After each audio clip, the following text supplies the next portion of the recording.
Bobby and JJ Radio. Thank you for joining us again.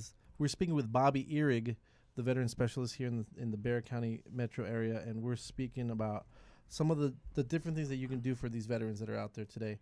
So, Bobby, let's talk about Warm Hearts, Warm Homes. What is this program, and what does it entail?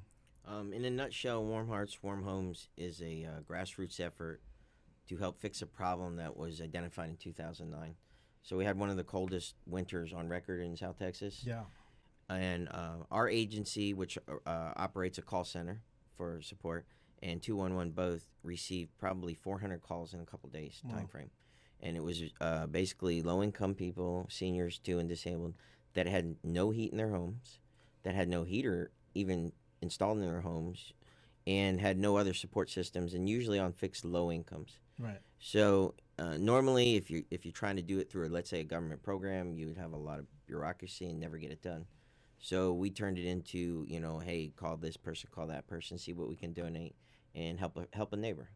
And that's kind of how the Warm Hearts program worked.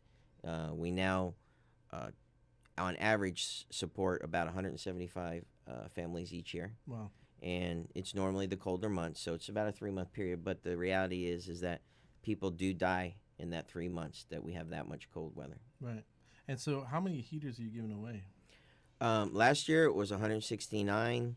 The year before it's about 175. It just depends on our donations. Sure. Because all the money is locally raised.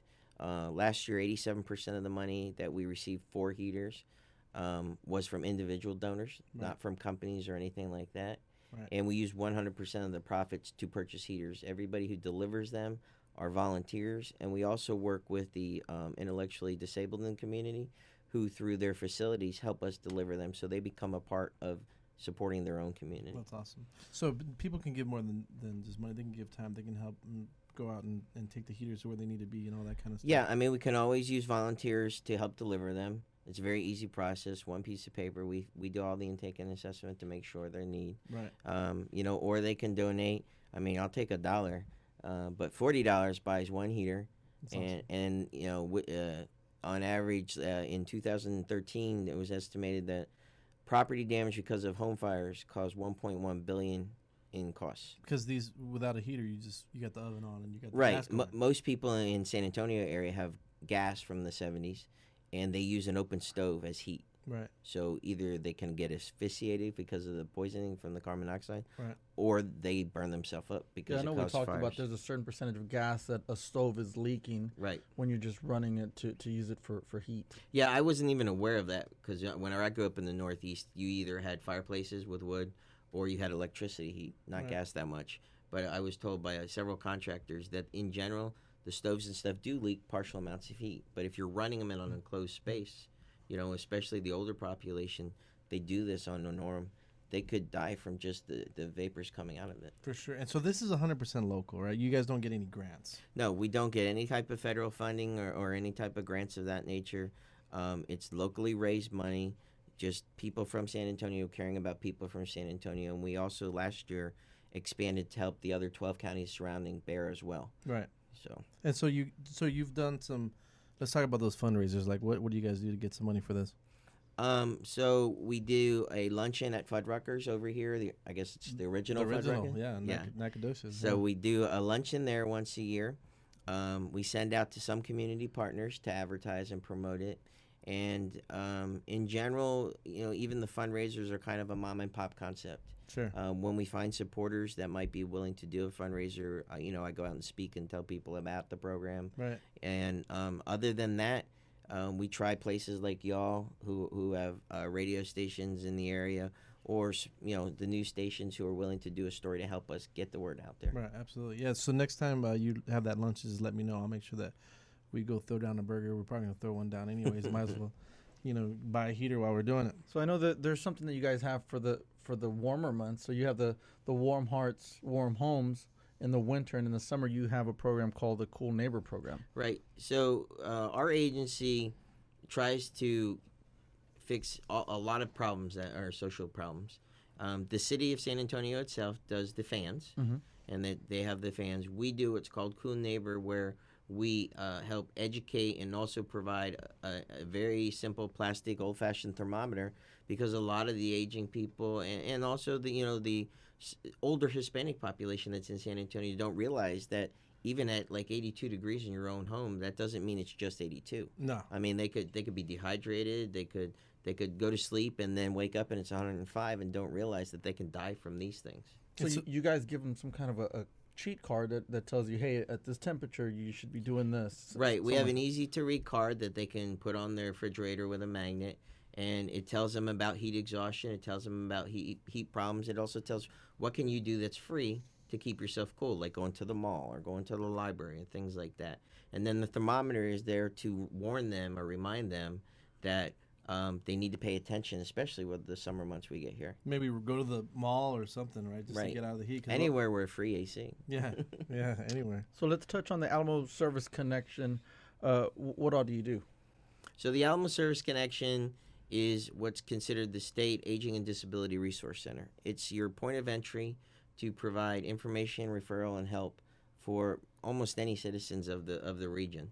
And what we do is we get over 27,000 calls a year. Wow. A lot of them are seniors and disabled persons, but the veteran numbers have been going up since I've worked there. Sure. Last year we had talked to about 5,200 veterans and their families.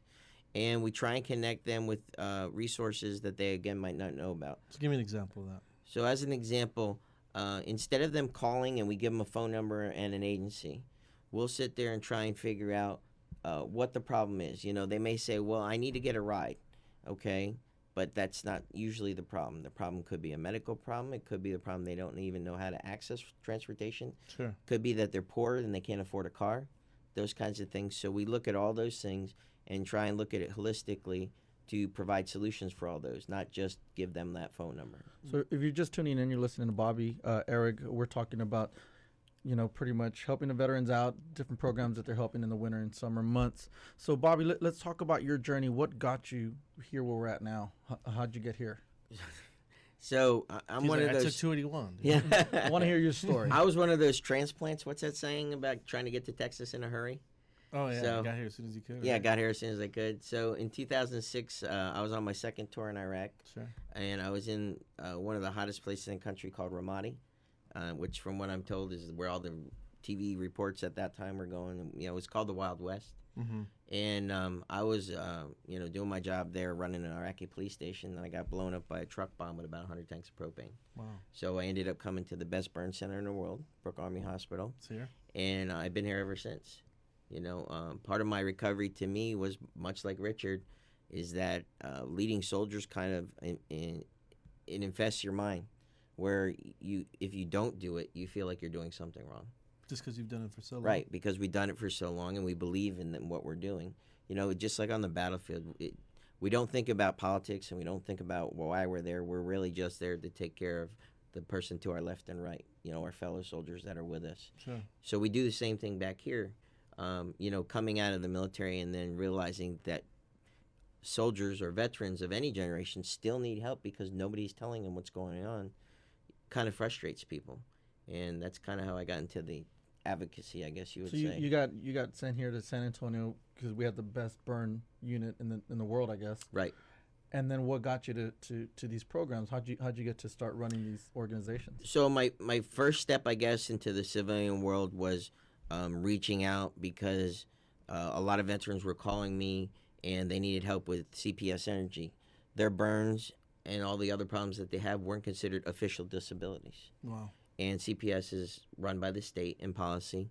And I met Senator Vanderpute, who helped me to get a law passed that recognizes burn vets as having a specialized need to qualify for some discounts. You've done more than most senators can do right now, is actually pass a law. I mean, I gotten lucky. I've gotten the right support and things like that. So. Did you name the law? Is it the Bobby Ehrig law? Oh no, no names. No. No, the first law I believe was Senate Bill 981, and that was basically to start here locally.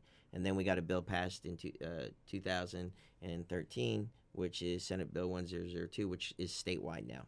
So all utility providers in the state can provide a discount to severely wounded veterans. That's awesome. Bobby, thank you so much for joining us today, man. This Thanks. is a lot of stuff that people can get involved in. And like I said before, Bobby and I are going to match any donation that you do today, up to $1,000 to this great causes. And where can they get to your website? What's the best way to get to you? The heater program is at alamoareadc.org/warm hearts, warm homes. And you can donate online. You can also find a way if you want to send in a check. And all donations are tax deductible. So we send letters out. Thanks. Don't move an inch. We'll be right back. This is Bobby JJ Radio.